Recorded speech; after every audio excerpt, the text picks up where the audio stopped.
Good morning, everyone. As the coordinator of the European Policy Network on School Leadership, I'd like to welcome all of you to this event.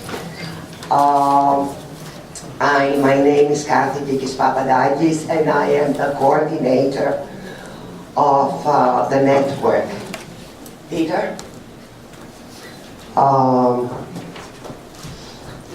This is the fourth peer learning activity organized by the network, and it is supported by the Lithuanian presidency, and we are very happy for that. And it's organized with the support of the Lithuanian University of Educational Sciences, and with the active engagement of the Baltic states engaged in the PNOSO network. In September, I was here in Vilnius again, and there was another conference on the same thematic area as the PLA. Therefore, it was concerned on issues of school leadership, and a number of messages came out from that event. These messages pertain to issues of accountability, autonomy of leaders, on pedagogy and allocation of financial and human resources. The issues also went into the whole area of professionalization of the field of school leadership.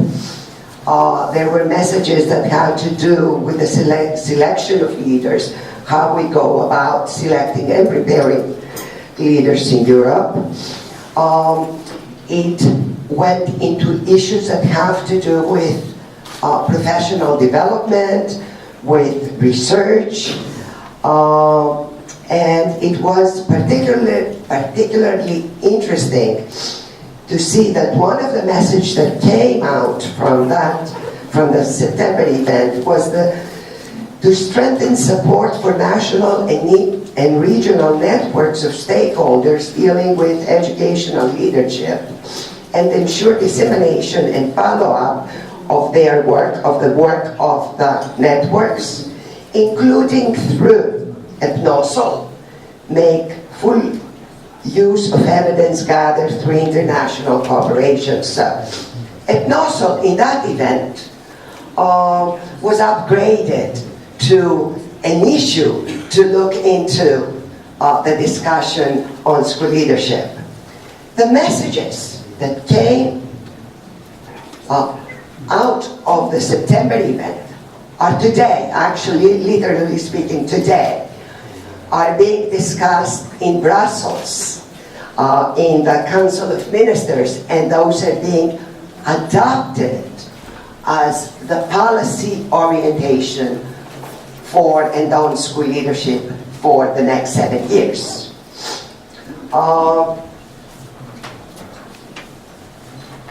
Now, we are here in order to share and validate research and understandings on effective educational leadership for equity and learning, as those came out from the work that PNOSO partners have done the last 10 months.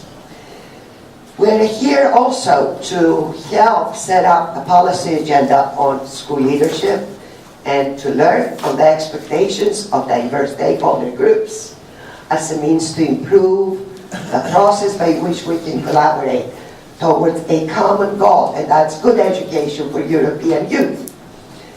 Our work should contribute to policy in different ways, in making legislation, in preparing regulatory arrangements, in making plans for the future, in designing teacher professional development skills, and in considering school leadership as a unique profession.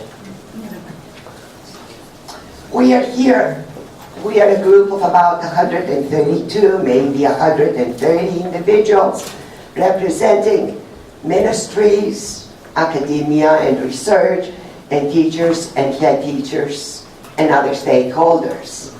The majority of the participants here come from research and academia, but we have a relatively good representation from policy. The way we will work in the next 3 days is through plenary sessions and through group discussions. Facilitators will explain the process for each of the group sessions. At the end of the 3 days, we are supposed to derive to conclusions on critical factors in school leadership, on how the engagement of different stakeholders can contribute to constructive co-creation of opportunities to improve leadership, and how can networking facilitate improvement in education. At the very end, we, as EPNOSO, have to develop a report in which we will document the discussions and the conversations and the conclusions we reach in this event, and we'll try to put them all together in a puzzle and make policy recommendations for the Commission. I'd like to thank all the speakers that accepted to come and join us, and all of the session coordinators and facilitators, and all of you, the participants of this PLA, that will help to nurture the culturing and structuring of school leadership in Europe and beyond. And a very special thanks to the organizing committee.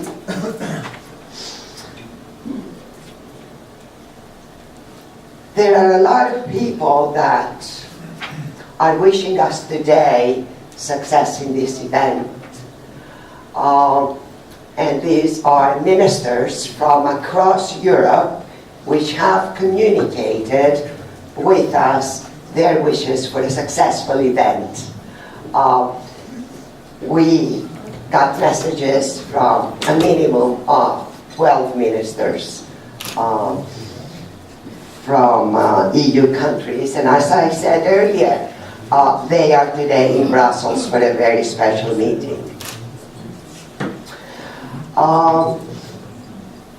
The European Commission, a representative from the European Commission was supposed to be here today, but due to an enormous amount of work that the Commission is faced with these days, a representative could not come. As you know, the budget for education has increased for the next 7 years by 30%, which is a very, very high increase.